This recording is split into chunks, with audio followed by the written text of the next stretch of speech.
Konflikti I hapur mes aksionerëve të Vlora International Airport, biznesmenëve Bexhet Pacolli dhe Valon Ademi, I cili prej muajsh po zhvillohet në dyert e gjykatave me vendime të njëpasnjëshme dhe është shfaqur gjegjësisht edhe në media, duke se tashmë po prodhon pasoja edhe në hapësirën informative në rrjetet sociale, duke krijuar konfuzion për publikun dhe tregun e aviacionit. Së fundmi, një faqe në Facebook që pretendon se përfaqëson aeroportin ndërkombëtar të Vlorës ka publikuar një njoftim ku thuhet se kompania ajrore zvicerane Chair Airline do të jetë transportuesi I parë që do të operojë nga ky aeroport me fluturime direkte Zyri-Vlorë, duke nisur nga 26 qershori I këtij viti, 2 herë në javë deri me 23 tetor të 2026-s.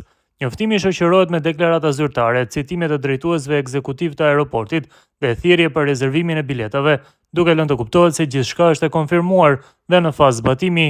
Megjithatë, një ulëmtim I kryer nga Ecofin.al në rrjetet sociale tregon se ekzistojnë më shumë se një faqe që pretendojnë statusin e faqes zyrtare të aeroportit të Vlorës. Me përmbajtje tonë edhe njoftime që nuk përputhen mes tyre. Kjo situatë ngre dyshime serioze mbi autencitetin e informacionit të shpërndarë dhe mbi autoritetin real që qëndron pas këtyre komunikimeve publike. Dyshimet thellohen edhe më tej kur vëmendja zhvendoset e vetë kompania ajrore e përmendur në njoftim, referuar komunikimeve dhe materialeve zyrtare të Chair Airline. Destinacioni Vlorë nuk figuron aktualisht në listën e destinacioneve të shpallura apo të promovuara për sezonin veror 2026.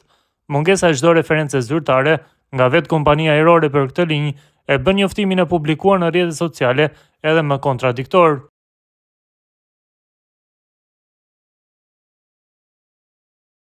Një lajm I rëndësishëm për udhëtarët shqiptar dhe turistët që vizitojnë Shqipërinë. Kompania ajrore zvicerane Chair Airlines ka shpallur planet për zgjerim të madh të flotës së saj dhe destinacioneve për verën e vitit 2026.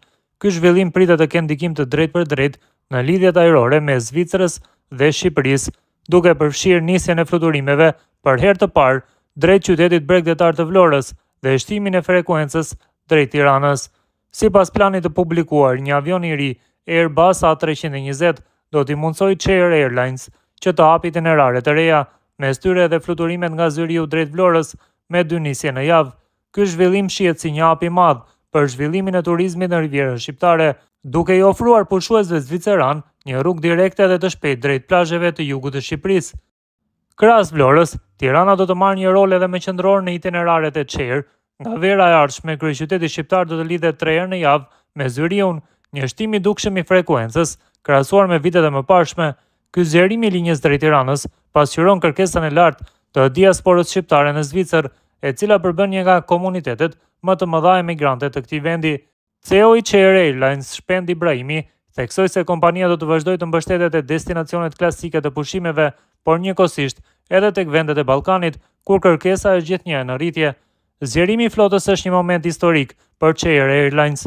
Ai na jep mundësinë të ofrojmë më shumë opsione për udhëtarët tanë dhe të forcojmë lidhjet me destinacionet e preferuara të diasporës, u shpreh Ibrahimi. Përveç Shqipërisë, Chair Airlines do të shtojë në orar dhe destinacione të tjera në rajon. Në verën e 2026-s, për herë të parë do të ketë një linjë direkte Zyri-Tuzla me 2 fluturime javore. Ndërkohë, fluturimet ekzistuese drejt Prishtinës do të mbeten ndër më të shpeshtat, deri në 3 herë në ditë nga Zyriu dhe deri në 2 herë në ditë nga Bazeli. Po ashtu do të vazhdojnë edhe lidhjet me Shkupin dhe Orin në Maqedoninë e Veriut. Gjithashtu mbeten në ofertë Hurghada dhe Marsa Alami në Egjipt, Palma de Mallorca në Spanjë, Larnaca në Kipro, si dhe destinacionet greke Heraklion, Kos dhe Rodos në planin e fluturimeve. Chair Airlines operon gjithashtu 2 herë në javë linjën Zyri-Marrakesh, ndërsa gjatë muajve të verës ka edhe 3 fluturime javore drejt Portos. Me përfshirjen e Vlorës dhe shtimin e fluturimeve për në Tiranë, Shqipëria bëhet një prej përfituesve kryesor të zgjerimit të kompanisë Chair Airlines. Kjo pritet të kenë ndikim të dyfisht, nga njëra anë të lehtësojë udhëtimet e mira shqiptarëve të diasporës, të cilët jetojnë në Zvicër, dhe nga ana tjetër të nxjisë turistët zviceran që të zbulojnë plazhet dhe qytetet shqiptare. Ekspertët e turizmit parashikojnë se kjo linjë e re mund të sjellë rritje të dukshme të vizitorëve nga Zvicra në Rivierën Shqiptare, veçanërisht gjatë muajve të verës.